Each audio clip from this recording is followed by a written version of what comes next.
So here we are at the studio of Howard Rees here in Jackson. Hi, Howard. Nice to see you. Good to see you, Shari. Thank you for stopping by. Yeah. Well, I'm glad that you allowed us to stop by Yeah. and get a little bit of the Howard history. Howard history. Howard history. Sounds good, yeah. You didn't know you were an historical figure here, well, right? I know I'm old, so I must have some history here. Well, I was very surprised the last time I spoke with you that you had created some of the first Hot Wheel models. I did. I worked for Mattel Toy Company from about 1968 to about 74. And I did, this is some of the ones that I was responsible for while we were there. And then up here on the wall is some of the original renderings that these cars were created for. So that's quite a, I mean, being in on the Hot Wheels when they first came out, that's pretty impressive. yeah, I was only the second full-time designer there. So, and the process then was much more involved. They used to have to do big wooden models and then scale them down. Now it's all computerized, of course. You know? So that was a fun era being there. And now, today, they send us to Hot Wheels conventions all over the country, where the most recent one was Lexington, Kentucky, about a month ago. And we sign autographs and T-shirts and hats, and I'm a legend, they say. A legend. Which again means old. And it's not a legend in your own mind either. Well, some of it is, yeah. Some of it is, definitely. No, you're definitely. I mean, anybody who helped design the first Hot Wheels cars, and also I understand something about Ken's vehicles, Ken and Barbie too. I worked some for some of the Barbie vehicles. I did her limousine and her dune buggy as well. But before that, I worked for Ford Motor Company and designed some of the original Mustangs. In the 60s, right? Yep. Until I couldn't stand Detroit anymore, and that's what brought me back to California. So oh, okay. those long Michigan winters will drive anybody to California. Yeah, if you've been used to California, definitely. Right. Well, how did you then transition from, I would imagine you had an engineering background or something similar to that? Yeah, my degree was industrial design, but I've always loved to paint. That was the thing. So even when I worked at Ford, at lunch hour, I'd do little paintings, and then at Mattel. And I started showing in a local gallery in Redondo Beach. And she started selling them, and I got enthused about it. So when I decided to bail out of Mattel, I thought, I wonder if I can do this art thing. And that was 46 years ago, so apparently it worked. It must have, yeah. Yeah. And that's when I got into the fine art and started creating. Originally I did a lot of Western work and followed the Western circuit around the Arizona. Mostly watercolor? A lot of watercolor work. A lot of watercolor. And I finally got to a point where I'd done just about all of those I wanted to do. Then I moved into more oils and traditional scenes, and some of the local scenes up here in the Gold Country I love. Oh, yes. I lived in Sutter Creek for a lot of years, and I just love to go out and paint all around there. So. It's great to draw from that. One of the reasons we're doing this show is because so few people actually realize the wealth of talent we have in this area, and because of the natural environment here, it does attract a lot of very talented people. There's some wonderful artists up in this country, you know, and I've worked with a lot of them, painted with a lot of them, and you know, there's a lot of talent. It's a wonderful little hub for that. Yeah. And you went, you're now at Petroglyph, right? Yes. Petroglyph. That's my local gallery now. And what other galleries are you in? I'm currently shopping for other galleries. I was way out in Arizona, Jackson Hole, Wyoming, and I'm getting to the point I don't want to travel as much and ship as much, so I'm kind of pulling in. And then I like to show out of my own studio here too. Yes, so, it's really great the way you have.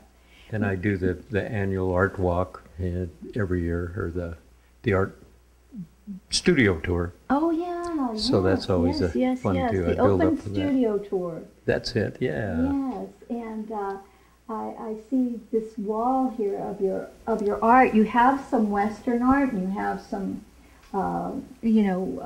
landscapes and some very recognizable places. Do you want to tell us about any of those? Yeah, I think the word is kind of diverse. Again, I did the Western art for so long, and I just kind of burn out on it. So I've lived in Europe for a couple of years, so the European scenes always come up on me. And then the local scenery is fabulous, of course, with the rolling hills and oak trees and the gold history. And then I do some still lifes and just create a lot of the scenes as well. A lot of them you're seeing up here don't actually exist. I just kind of make them up and create them as they go along. But I love. So we can only visit these through you. So. But I love to plein air paint. To get out there and paint. All the answers are right there. The colors are there. The subtle tones and the shadows.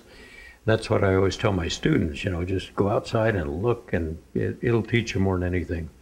Because painting from a photograph, you're limited to. Most of the shadows in the photo are black. Even people under their eye sockets are just usually black. And so if you go out and look, you see all the wonderful colors nature's going to present. Well, we interviewed Sharon Galligan earlier, and she's done some plein air painting with you. Yeah, she did a couple of my France trips, and that was fun. Yes. Please talk about the trips that you do and the classes and the workshops that you do. Okay, well, I promote them myself, and we do a lot of them on the coast. I go to Fort Bragg, Mendocino area a couple times. Then we do it down in Bishop and up along 395. There's wonderful, scenery up there as well.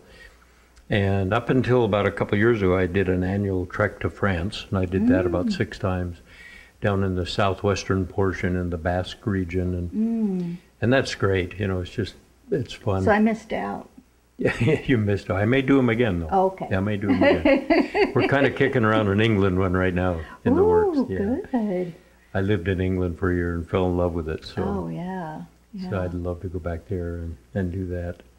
But the workshops are fun. We paint most of the day, and then we get together and do a critique at night and talk about what they did right more than what they did wrong. Oh, good. That's the way I like it. All artists know what they did wrong, and even the accomplished, well, that old thing, that should be our own worst enemies a lot of times. Yes. So I always accentuate the positive during my critiques. And a lot of painters are really coming on. It's fun for me to see. Oh, that's great. They grow and develop, and it's just, I've created some of my own competition, though. I'm not sure how good that was. You know what, there's always, it's kind of, what do they call that, a synergy, There because, you go, yes, if somebody likes hers and, he taught you, okay, I'm going to go by and look at his work. Yeah, exactly. Yeah. Now, the last time I saw you, you showed me some abstracts. Yeah, I've been doing Did a few you put those away? right toward the end.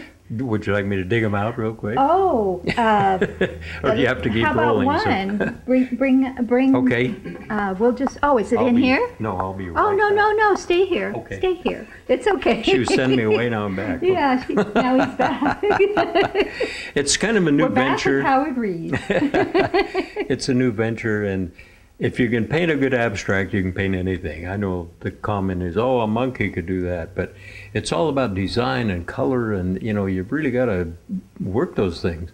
When you do a representational piece, you know what it is. That's a street scene, or that's a lane going up in the trees. But in abstracts, it's all just about design, so that's a challenge. And underneath every good realistic painting is a great abstract design, and that's I teach all the time. Oh, so. Good. Yeah, I'm a big fan of abstract as well as realism. I think that anybody who can do realism the way that you do and Sharon does it, it's just phenomenal to me. I don't have much comprehension of that kind of, discipline. Well, the thing is taking what you see out there and then creating a painting. And my videos that I've made. Oh, yes, your videos. I've got 3 of them. One's on oil painting, one's watercolor, and one is on. So what are they again? One is oil, one is watercolor, and the other is painting from photographs. Oh, okay. And the thing that I emphasize, especially in the one from photographs, is to take what you see and then, leave things out. Oh, it's yes. more important what you leave out than what you put in. That's what I've heard, yes. Yeah. You don't need every element you see out there. So.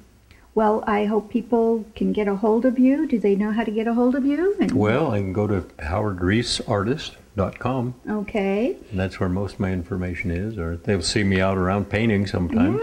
Yeah. Well, thank you so much, Howard. We really enjoyed being here with you. Thank you for coming in. Oh, I'm glad that you let us. I enjoyed it, yeah. Thanks again.